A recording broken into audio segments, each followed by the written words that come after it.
Times Higher Education has compiled a list of the universities with the highest proportion of international students.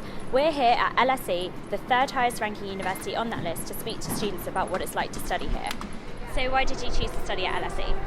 Well, I chose to study at LSE, I think, mostly because of the city it's in. Like, London is a great place to be for international exposure, but also just the high education quality that you can get at LSE, the life that you expect, just the campus being at Auburn and everything. That's just a fantastic aspect of studying at LSE. I think I'll concur with him about the high quality education at LSE. That's definitely a big sell for me, as well as the fantastic additional student services that we get at LSE, right from the library support to careers and all of it. It's just great.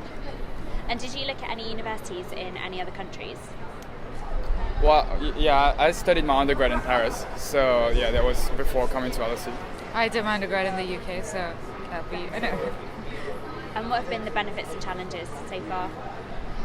The challenges, I'd say, I mean, it's a motivating factor when your classmates are really smart, but at times that can be challenging because you're meant to keep up with the course at all times. There's no slack period, so to say, through the academic year. That can get challenging and slightly overwhelming because there's a lot to learn in very little time. Well, for the benefits, I would say definitely just it's a really different education system than in France, for example.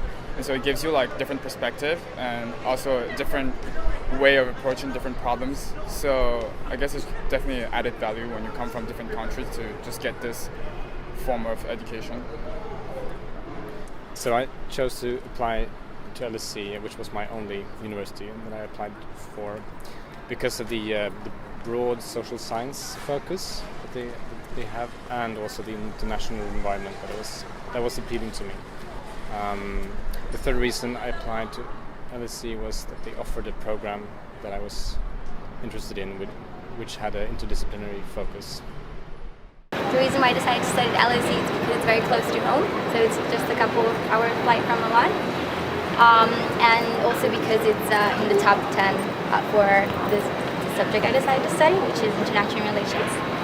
Another reason is because they were not asking for the GRE, so I didn't have time to take it during my undergrad, so I just applied to the university where they didn't ask for that test. And a big challenge was the difference between the Italian system and the English system, and also since I studied in the US, this is really different from the US as well. I chose the LSE, and it was the only university that I actually applied to because of its international student body, as well as the fact that it offered a degree program that's very specific to what I wanted, which was climate change, sustainability, and the department is excellent.